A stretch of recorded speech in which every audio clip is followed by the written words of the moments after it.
Hello. हाँ, राधे राधे महाराज जी। जी।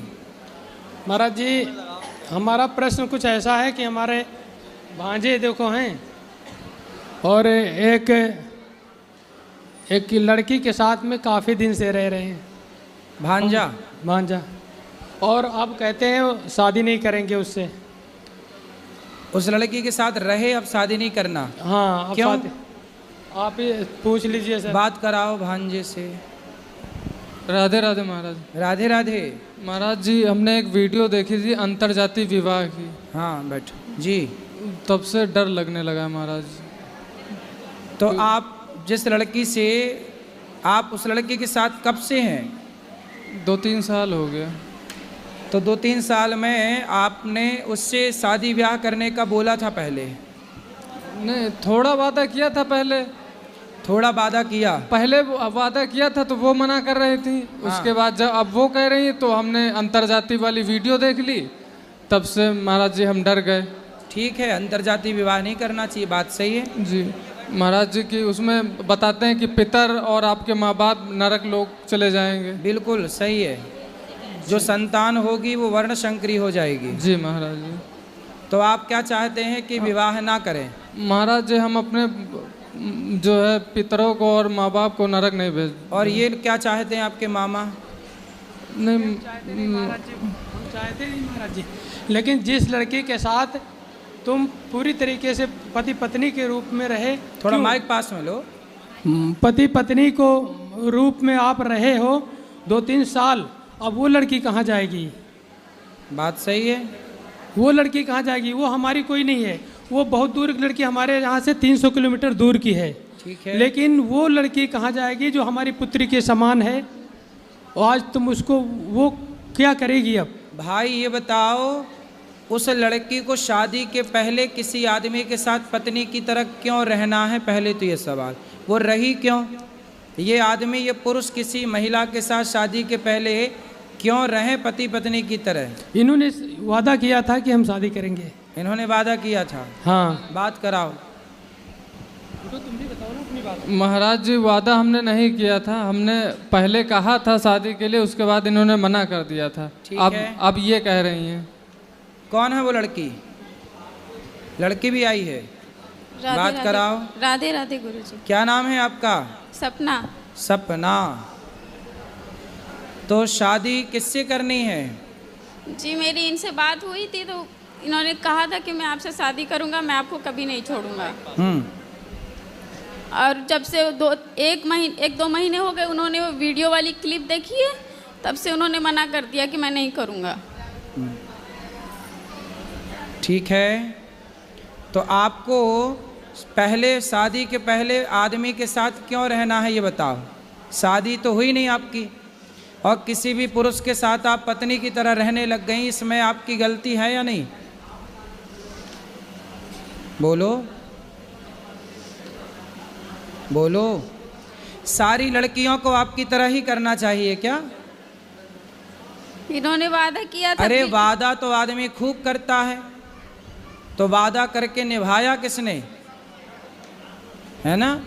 तो कोई आपसे वादा, कल को कोई दूसरा लड़का, सुनो, कल को कोई दूसरा लड़का आपसे वादा कर ले कि हम शादी कर लेंगे, तो तुम उसकी पत्नी की तरह रहने लग जाओगी? नहीं महाराज जी, इनके मम्मी पापा, इनका पूरा परिवार राजी हो गया था शादी के लिए। 5-6 महीने का समय दिया गया था, और मम्मी पापा अभी परेशान है शादी करने के लिए। अब ये मना कर रहे हैं, तब मैंने हाँ किया था। दोनों के माँ बाप की राजी मर्जी थी जी। तो अब देख लो भाई, जैसे सबकी सहमति बने वैसा काम कर लो। पर आपने जो किया वो गलत है। शादी के पहले किसी, देखो ये लड़की से हर लड़की को सीख लेना चाहिए कि शादी के पहले किसी भी पुरुष से शारीरिक संबंध ना बनाओ। अपने शरीर, इसलिए कहते हैं पहले ब्रह्मचर्य आश्रम है, फिर गृहस्थ है। अपने शरीर पर कंट्रोल, विवाह कर लेती तब ना तुम पत्नी की तरह रहती। पहले पत्नी की तरह रह लो, और शादी बाद में कर लेंगे, है ना? यही सोचा था आपने, पहले शादी कर लेती फिर तब रहती पत्नी की तरह। इन्होंने मुझे कुछ समय दिया था महाराज जी, तो उतने समय तक अपने आप को संभाल के रखती, उतने समय तक संभाल लेती अपने आप को। और ये भी संभाल लेते अपने आप को।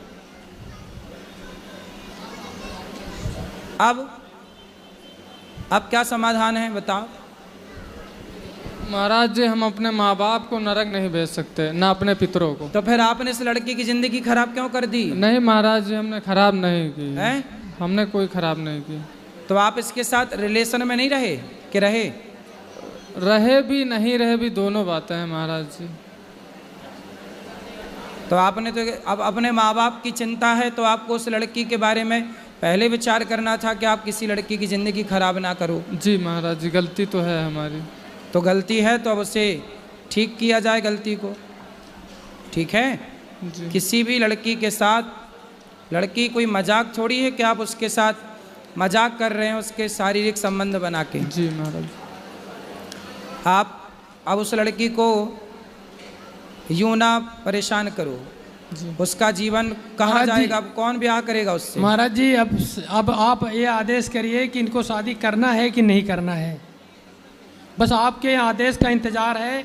कई दिन से बहुत मुश्किल से लखनऊ से लाया हूँ इनको कि लखनऊ? महाराज जी कहेंगे तो हम शादी कर लेंगे, नहीं कहेंगे तो भी नहीं करेंगे, ये इन्होंने कहा है।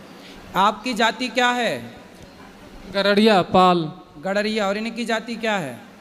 गोंड। हैं? गोंड गोंड।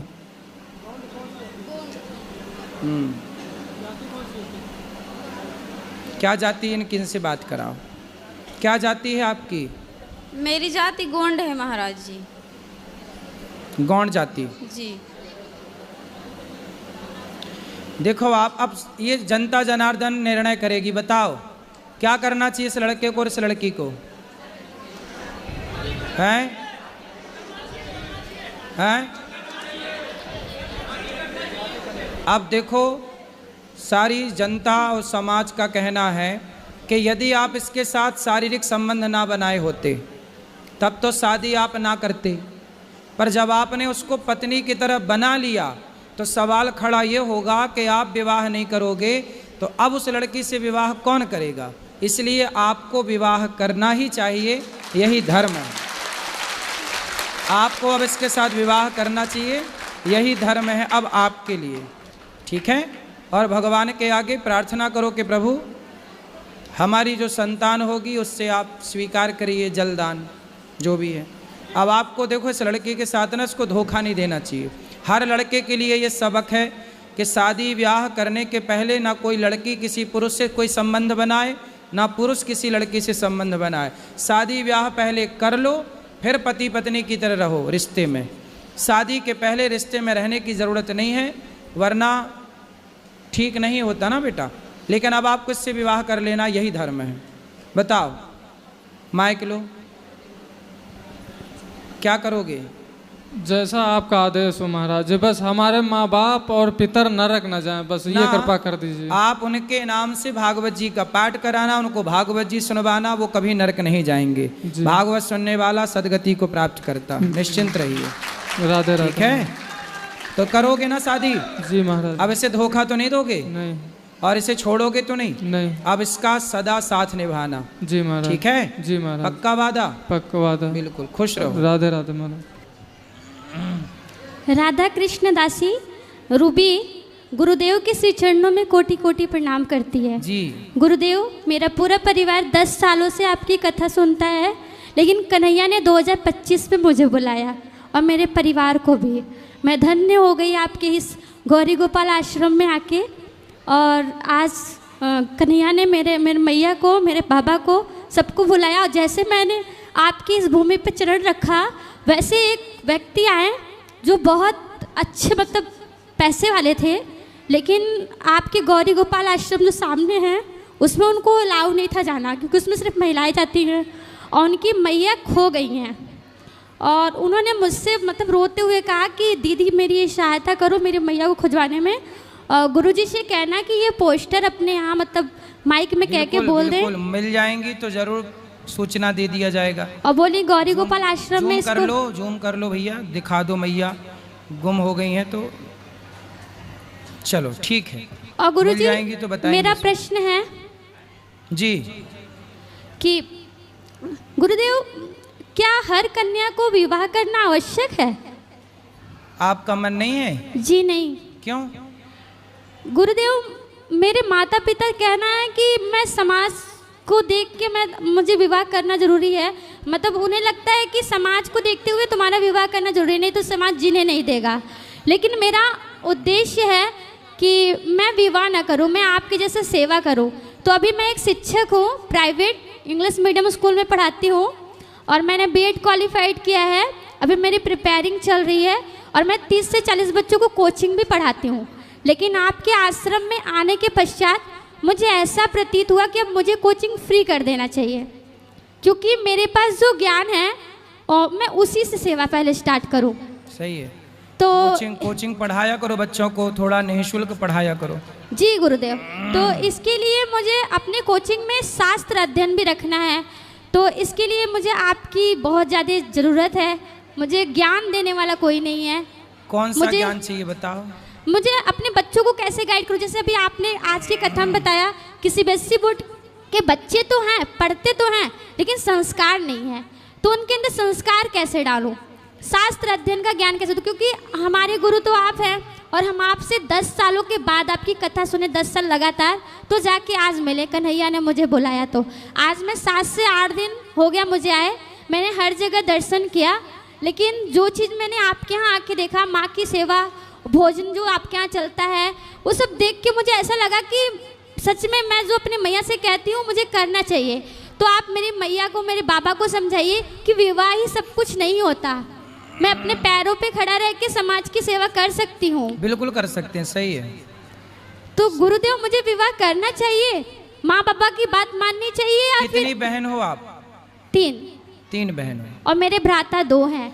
देखो, आपका विचार अच्छा है कि समाज सेवा करना चाहिए, लेकिन आपको आपके मन पर भरोसा है? यस जी गुरुजी। सुनो, मन आज तो चलो ठीक है, कल को मन यदि भटका तो यदि आप अपने मन को सदा कंट्रोल कर सकें, अपने मन पर आप हावी हो सकें, तो फिर ठीक है, आप समाज की सेवा करिए। समाज की सेवा तो सबसे बेस्ट, इससे बढ़िया कोई काम नहीं हो सकता, लोक परलोक दोनों के लिए। तो गुरुजी, आपके यहाँ गुरुकुल है, तो आपने गुरुकुल में कन्याओं का स्थान क्यों नहीं दिया? इसलिए तो आज ही कथा में बोले कि हम एक विद्यालय बना रहे हैं जहाँ बेटियां भी पढ़ेंगी और बेटे भी पढ़ेंगे। तो और आप साथ जुड़े रहना, तो आपको ही वहाँ पढ़ाने के लिए हम नियुक्त करेंगे कि आप पढ़ाना, ठीक है? तब तक और आप अपना अध्ययन मजबूत करो। तो गुरुदेव, अभी मतलब कि मुझे क्या करना चाहिए? क्योंकि माँ बाबा बहुत ही जोरों से बच्चों विवाह। को कोचिंग के दौरान कथा में जो हम अच्छी अच्छी बातें बताते हैं, आप थोड़ा भगवत गीता पढ़ना स्टार्ट करो। गुरुजी, हम भगवत गीता भी पढ़ते हैं, फिर और वही अच्छी रामायण अच्छी भी। बातें अपने बच्चों को बताओ। तो शिक्षा के साथ संस्कार तब बनेगा जब आप बच्चों को भारतीय प्राचीन भारत के विषय में बताओगे कि हमारे भारत में क्या था। धर्म सबसे पहली आवश्यकता है। बच्चों को ये पढ़ाया जाए कि बेटा धर्म किसे कहते हैं। यदि 2 चीज़ें पढ़ाई गई कि धर्म किसे कहते हैं और अधर्म किसे कहते हैं, आज बच्चों को पूछा जाए, यहाँ बैठे लोगों से पूछा जाए कि बताओ धर्म किसे कहते हैं और अधर्म किसे कहते हैं, बहुत सारे लोगों को पता ही नहीं कि धर्म क्या है और अधर्म क्या है। हम ये 2 चीज़ें यदि बता पाएँ बच्चों को कि धर्म क्या है, दया को धर्म कहते हैं, सत्य को धर्म कहते हैं, परोपकार परहित सरिस धर्म नहीं भाई, इसे धर्म कहते हैं। धर्म की बहुत गूढ़ गूढ़ बातें हैं। धर्म किसे कहते हैं? जैसे आप और मेरे बीच में कौन है? मेरे और आपके बीच में कौन है? गुरु और शिष्य का संबंध। मेरे और आपके बीच में है धर्म। धर्म ही तो कहता है कि आप मेरे शिष्य हैं और मैं आपका गुरु हूँ। वरना यदि लड़की को देख कर के कोई लड़का गलत दृष्टि रखे या लड़की गलत दृष्टि रखे, तो गलत दृष्टि भी तो रखी जा सकती है। पर मैं कहता हूँ कि आप मेरी बहन हो, तो मैं कहता हूँ मैं आपको देख रहा हूँ तो बहन की दृष्टि से। ये कौन करवा रहा है मेरे से ये काम? मेरे भीतर का धर्म। मेरे भीतर का धर्म ही है जो हर स्त्री को माँ, बहन और बेटी के रूप में देखने के लिए विवश करता है। यदि धर्म मर जाए किसी का, तो रावण ने सीता मैया को देखा तो था। सीता तो जगत की माता थी, जगत जननी थी, पर जगत की माता को भी, सीता माता को भी रावण ने गलत नज़र से देखा, क्योंकि रावण का धर्म मर चुका था। यदि धर्म जिंदा होता तो रावण किसी स्त्री को, पराई स्त्री को गलत दृष्टि से देखता ही क्यों? दुर्योधन का धर्म जिंदा होता तो भरी सभा में नारी के कपड़े उतारता ही क्यों? इसलिए मूल बात है धर्म को जानना। आज ना हमारे देश में एक बहुत बड़ी विडंबना, हमारा देश पता है क्या है? धर्म निरपेक्ष। निरपेक्ष का मतलब क्या हुआ? जीरो नहीं, सभी धर्मों को मानने वाला नहीं। निरपेक्ष का मतलब होता है सापेक्ष, और सापेक्ष का उल्टा निरपेक्ष। निरपेक्ष का मतलब होता है कि आप धार्मिक नहीं हैं। जी गुरुदेव। आप धार्मिक क्यों भैया? क्या किसी लड़की को बहन के रूप में देखना, क्या ये धर्म नहीं है? यही तो धर्म है। रावण के भीतर धर्म होता तो क्यों देखता? जी गुरुदेव। आज तुम कह रहे हो धर्म निरपेक्ष, धर्म निरपेक्ष बन गया तभी तो बलात्कार हो रहे हैं। धर्म सापेक्ष होता तो बलात्कार क्यों होता? लोगों को पता होता कि बेटा किसी लड़की को देखना गलत है। अब धर्म का पाठ है ही नहीं, धर्म निरपेक्ष निरपेक्ष चिल्ला रहे हैं लोग। धर्म जब है ही नहीं तो धर्म का आचरण करेगा कौन? फिर बेटा अपने बाप के साथ धर्म नहीं कर रहा है, फिर बेटा अपने माँ बाप के साथ धर्म नहीं कर रहा है, पत्नी अपने पति के साथ धर्म नहीं कर रही है, पति अपने पत्नी के टुकड़े करके कुकर में पका रहा है, पत्नियां पति को मार मार के ड्रम में पैक कर रही हैं। क्यों? क्योंकि धर्म नहीं है। अब और लिख लो धर्म निरपेक्ष। धर्म निरपेक्ष ये देश कभी धर्म निरपेक्ष, तुम्हारे पूर्वज देख रहे होंगे तो रो रहे होंगे कि राम राम, जिस देश में राम हुए, जिस देश में कृष्ण हुए, काय के लिए आए? धर्म संस्थापनार्थाय संभवामि युगे युगे। जिस देश में राम कृष्ण धर्म की स्थापना करने प्रकट हुए, आज वो देश कह रहा कि हम धर्म निरपेक्ष हैं। धर्म निरपेक्ष का मतलब है धर्म से शून्य हो जाना, धर्म को भूल जाना। पर्याय समझो ना आप, उल्टा दिन का उल्टा रात। धर्म सापेक्ष, धर्म सापेक्ष का मतलब है धर्मयुक्त। अब जैसे धर्मयुक्त मैं, आप धर्मयुक्त हैं, और धर्मयुक्त का उल्टा क्या हुआ? धर्म निरपेक्ष। उल्टा मतलब धर्म है और धर्म नहीं है। दिन का उल्टा रात, ऐसे सापेक्ष का उल्टा निरपेक्ष, सापेक्ष का उल्टा निरपेक्ष। हाँ, अब इतनी सी बात लोगों को समझ में नहीं आई कि धर्म निरपेक्ष शब्द जोड़ करके कितनी बड़ी हानि कर दी इस देश में। क्यों नहीं है भैया धर्म निरपेक्ष? हम क्यों लिखें? हम तो धर्म सापेक्ष हैं, हमारे अंदर धर्म है, इसलिए ना माताओं की सेवा कर रहे हैं। धर्म निरपेक्ष होते तो कोई किसकी माँ की सेवा क्यों करता? जी गुरुदेव।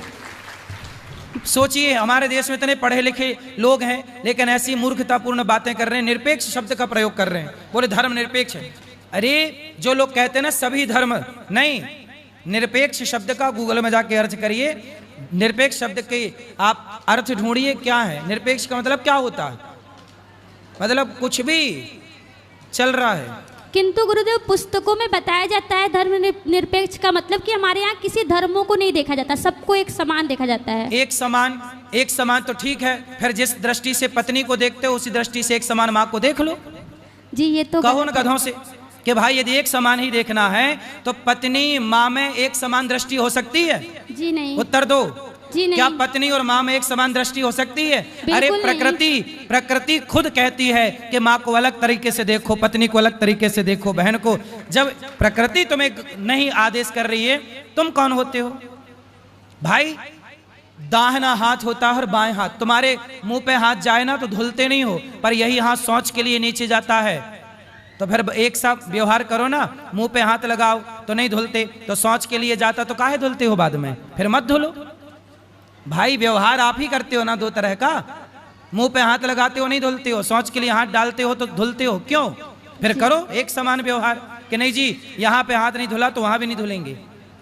मतलब गधई की भी हद हो गई है ना। गजब के गधे हैं, छोटे मोटे गधे नहीं हैं, गजब के गधे हैं। गुरुदेव मैया और बाबा को कैसे समझाऊं? आप अभी मस्त पढ़ाई करो, पढ़ाई कराओ, फिर बाद में जब ले आओगे तो हम समझाएंगे माँ बाप को। गुरुदेव एक प्रश्न ये है कि आप कहते हैं कि हर पत्नी को एक ही पति से विवाह अगर हो जाए तो उसी पे रहना चाहिए है? आपने बताया कि अगर हमारा विवाह किसी से हो जाता है तो पति कैसा भी हो उसी को ही समझना चाहिए, लेकिन अगर पति चरित्रवान ना हो तो क्या करना चाहिए? क्या उस पत्नी को उस पति के साथ रहना चाहिए? देखो पति चरित्रवान ही हो, चरित्रहीन पति है तो उसे सत्संग के द्वारा कथा के द्वारा यदि कोई भटक गया, स्त्री ही भटक गई या पुरुष ही भटक गया, तो देखो जैसे रोग हो जाने पर रोग का इलाज होता है, ऐसे व्यक्ति यदि बिगड़ गया, भटक गया, तो उसे सही रास्ते पे लाया जा सकता है। किंतु वो रोगी हो गया किया है। जाए कि लाया जाए। किंतु वो रोगी हो गया है तो रोगी हो गया तो ऐसे का त्याग करना ही धर्म है। तो उस लड़की को दूसरा विवाह करना चाहिए। नहीं, दूसरा विवाह नहीं, भगवत चिंतन में रहना चाहिए। मीराबाई ने भगवान को अपना माना। जैसे कि आज उसका विवाह हुआ, उसके एक हफ्ते बाद उसे सब कुछ पता चला, तो उसे क्या करना चाहिए? तो आपने पति को समझाना चाहिए कि अब हो गया भैया, भैया अब हमारे संग रहो। नहीं तो वो रोगी हो गया है ना, उसके पास जो भी जाएगा उसे भी उसको एड्स हो गया है। अच्छा, उसको एड्स हो गया जी। तो ये पहले चेकअप नहीं कराए? जी नहीं। देखो मैं कथाओं में ये बात बोलता हूँ कि शादी करने के पहले लड़का लड़की का एक चेकअप करा लो, मेडिकल टेस्ट करा लो। अब देखो लड़की का विवाह हो गया, पता चला कि एड्स है। एड्स का कोई रोग इलाज ही नहीं है। अब बताओ लड़की की जिंदगी हो गई खराब। इसलिए शादी ब्याह करने के पहले आज के छोरा छोरी लिव-इन में रहते हैं, इनका एड्स टेस्ट जरूरी है। तो गुरुदेव उस कन्या को क्या करना चाहिए? उसके लिए क्या धर्म होगा? अब उसके लिए धर्म क्या होगा? क्योंकि आप कहते हैं दूसरी विवाह करना पाप है, लेकिन उसका पूरा जीवन ऐसे पड़ा हुआ है। पूरा जीवन पड़ा है, पर जब तक वो देखो ऐसा है कि जब तक विवाह हुआ है तो जब तक वो है तो उसके साथ भले वो संबंध ना बनाए, पर पति के भाव से सेवा करे। क्योंकि अब तो हो ही गया। ये तो पहले का डिस्कशन है कि भाई करें ब्याह की ना, अब तो हो गया, तो अब जैसा है आप संबंध ना बना के उसके साथ केवल उसकी सेवा के भाव से रह सकते हैं। उसको घृणा आती है उसको देख के। कौन? पत्नी को? अच्छा, उसे हुआ कैसे? आजकल एड्स ऐसे भी तो हो सकता है ना कि किसी का ब्लड चढ़ गया, धोखे से ब्लड आ गया तो भी हो जाता। जरूरी नहीं है कि वो किसी के साथ संबंध बनाया हो तो ही एड्स हुआ हो। डॉक्टर का कहना है कि बहुत ज़्यादा मतलब इनका रिलेशन शिफ्टिंग हुआ इसलिए। हाँ, तो यही कारण होता है इसका, बीमारी का। तो चलो ऐसे ये सब पहले चेक करना चाहिए। बेटी का विवाह मजाक नहीं है। पानी पियो छान के, विवाह करो जान के, बहुत पड़ताल करनी चाहिए। गुरुजी, कन्या को क्या करना चाहिए? उसे दूसरा विवाह करना चाहिए? सनातन धर्म दूसरे विवाह की इजाजत नहीं देता। आगे हरी इच्छा है, जो उसे अच्छा लगे, जो रास्ता उस अच्छे रास्ते पर चले, बस वो सुखी रहे, ऐसा कार्य। गुरुजी राधे राधे। हाँ मैया, राधे राधे। आपका दर्शन पाके बड़ा धन्य हो गई मैं तो। खुश रहिए। मैं कल आज जाने वाली थी, मैंने दर्शन कल आई थी यहाँ पर, आपसे दर्शन नहीं हुआ, फिर मैंने आज रुक गई। मैं महाराज जी का दर्शन करके जाऊंगी आज। अच्छा, खुश रहिए। कहाँ से हैं? दिल्ली से। कथा सुनते हैं? हाँ महाराज जी, आपकी बहुत कथा सुनती, बहुत आनंद आता है, बहुत ज्यादा। आज बोलते बहुत मीठा हो, आदमी में माइंड इतना फ्रेश कर देते, बिल्कुल पूछो मत ना। खुश रहिए। मैं सभी को कहती हूँ फोन करके, महाराज जी कथा आती है साधना पे, सुनो सुनो, सबको फोन करके कहती हूँ, सारी बात बताएंगे। घर गृहस्थी मैंने कहा माइंड बिल्कुल दिमाग में घुस के एकदम फ्रेश कर देंगे। उनकी कथा सुना करो आप, बिल्कुल मायावादी से दूर हट जाओगे आप। बिल्कुल। मैंने आपकी कथा बहुत सबको सुनाने, यूट्यूब पर देखते हैं आपकी कथा, टीवी पर देखते सभी। खुश रहिए। मुझे कह रही ये महाराज जी ये सेवा सही करते हैं, चला रहे हैं वृंदावन। हकीकत में बात है, फोन आएंगे उनसे जो करते हैं सेवा। मैंने कहा हकीकत बात, आप वृंदावन जाते हो, देखते हो? मैंने हाँ मैं कभी भी वृंदावन आए तो ऊपर माताओं का दर्शन करें और नीचे अन्य क्षेत्र चल रहा है। माताओं की सेवा करते हकीकत में? मैंने हाँ मैं देख के आई, खूब हकीकत में सारी सेवा करते महाराज जी। करी मैं तुम जाके देखा, अपने आंखों से देख के आओ ना जाके। तो अब आपने देखा? मैंने देखा तो यहाँ जो माताओं की सेवा होती वो हकीकत में हो रही है? हकीकत में हो रही। मैं बोलती हूँ उनको सब कोई, करे अच्छा दीदी हकीकत में करते महाराज जी? मैं हाँ हकीकत में करते, अब जाके देख के आओ वृंदावन जाके। चलिए सबको बोलना कि यहाँ पर कोई चीज मजाक में नहीं होती, सब हकीकत में ही हो रही है। हाँ बोलते मुझे सारे। आप गई उनके आश्रम में? मैं गई हूँ, मैं आश्रम में देख के आती हूँ। यहाँ पर जो बोला जा रहा है बस वही है। मैं इसलिए ज्यादा नहीं बोलता। जो मेरे को नहीं आता, देखो भैया ने प्रश्न किया, मेरे से नहीं आया, मैंने कल पे बोल दिया। महाराज जी बिल्कुल वही सत्य बात है। मैं तो उनके बोलती हूँ, फोन पे भी कहती हूँ। मैं जितना बोलता हूँ सत्य बोलता हूँ, उससे अतिरिक्त मैं बोलता नहीं हूँ। जो मेरे को नहीं आता मैं नहीं बोलता। और ये कथा देखने लग गई, करी बहुत अच्छी सुनाते कथा, बहुत आनंद आ जाता है कथा सुनने में उनकी। मेरी बहन इतनी दुखी थी, बहुत ज्यादा छोटी वाली। खुश रहिए, भगवान आपको बहुत सारी खुशियां दे। आपकी कथा बताने का उनके बहुत बदलाव आ गया, बहुत उसके आदमी सुधर गया, मानने लग गया, सब कुछ होने लग गया। मारने लग गया? नहीं मानने लग गया। अच्छा मानने लग गया। अच्छा खुश रहिए। पहले नहीं मानता था, करे दीदी बहुत अच्छा बता रहता है, उनको बिना कथा बिना तो रहती ना है, 24 घंटा आती ना आपकी, तो मैं उनको बता रखी इस टाइम आते चला लिया करो टीवी। खुश रहिए, भगवान करें आप खूब सुखी रहें और प्रसन्न रहें, यूं ही कथा का प्रचार करते महाराज रहिए। आपकी कथा वो आरती आती है ना, बहुत अच्छी लगती है, बहुत आनंद आता है, हम तो नाच पड़ते हैं। अच्छा। सारे टीवी पे खोल के ना। खुश रहिए, सच में बहुत अच्छी लगती है। खुश रहिए, प्रसन्न रहिए। महाराज जी एक प्रश्न था, मैंने गुरु जी से, गांव में किसी के इनके भाईचारे में मौत हो गई, जैसे हम लड्डू गोपाल की सेवा कर सकते हैं या पाठ पूजा कुछ भी कर सकते हैं, एक नई गांव में रहते हैं, हम दिल्ली रहते हैं, जैसे हमारे पे लगेगी वो? तो भाई कोई चला गया, देखो जब तक तेरही ना हो जाए, सूतक ना छट जाए तब जैसे तक, वो गांव में रहते हैं हरियाणा में। हाँ तो वो अलग है, आप पूजा करते रहिए। पूजा केवल अशुद्धि अवस्थाओं में 13 दिन, तेरही के पहले तक पूजा नहीं करते, तेरही हो जाए उसके बाद पूजा, फिर लड्डू गोपाल नहलाना धुलाना भोग सब भाग सब हो सकता। उस समय मानसिक पूजा करनी चाहिए। घर में कोई छोटी बच्ची है तो उससे करा लो। फिर कुछ पूजा ना करें उन दिनों में मीन्स जब कोई मर गया, घर में सूतक लगा, उन दिनों में पूजा आप ना करो, छोटी बच्चियों से कराओ या मानसिक पूजा करो। छोटे मानसिक बच्चे तो गुरु जी को है नहीं, बस बड़े बच्चे कोई बात नहीं, तो फिर ठाकुर जी का पर्दा बंद रहने दो और मानसिक पूजा करते लड्डू हो। गोपाल की तो कर सकते हैं हम, नौला दो पूजा पाठ। सूतक में नहीं करते, सूते को मना करते हो? हाँ अच्छा, सूतक में ना करें, ठीक है। खुश रहो, वो माइक दो बच्ची ठाकुर को। जी आपकी कृपा बरसाए रखना है। बिल्कुल खुश रहिए, खुश रहिए। आप बैठ जाइए, अभी आपका देंगे। राधे राधे गुरुजी। राधे राधे बेटा। मेरा नाम वान्या है। खुश रहो। मेरा आपसे एक प्रश्न है। हाँ। कि मेरे अंदर गुस्सा बहुत है और इस चीज़ से मेरे परिवार वाले बहुत परेशान हैं। तो परिवार वाले में कौन कौन परेशान है? सब मतलब कौन? माता पिता। तो आपको गुस्सा बहुत आता है? मम्मी पापा दादी दादा। तो गुस्सा किस बात पे आता है आपको? हर चीज़ पे। जैसे?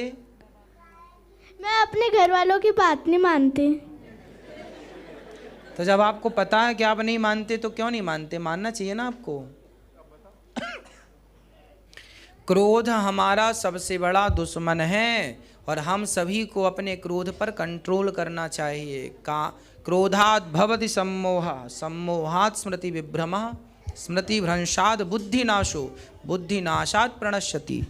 गीता में लिखा है कि क्रोध हमारी बुद्धि का हरण कर लेता है और क्रोध बुद्धि को इस प्रकार से खत्म कर देता है, हम ज्ञान शून्य हो जाते हैं और उस ज्ञान शून्यता में हम गलत निर्णय ले लेते हैं, गलत काम कर लेते हैं, जिससे हमारा नाश हो जाता है। इसलिए क्रोध कभी नहीं करना चाहिए। ठीक है, जिस व्यक्ति को अपना नुकसान करना है, जिस व्यक्ति को अपना नुकसान करना है वो व्यक्ति क्रोध करे। समझदार व्यक्ति है तो क्रोध कदापि ना करे बेटा। ठीक है, अब गुस्सा ना करना।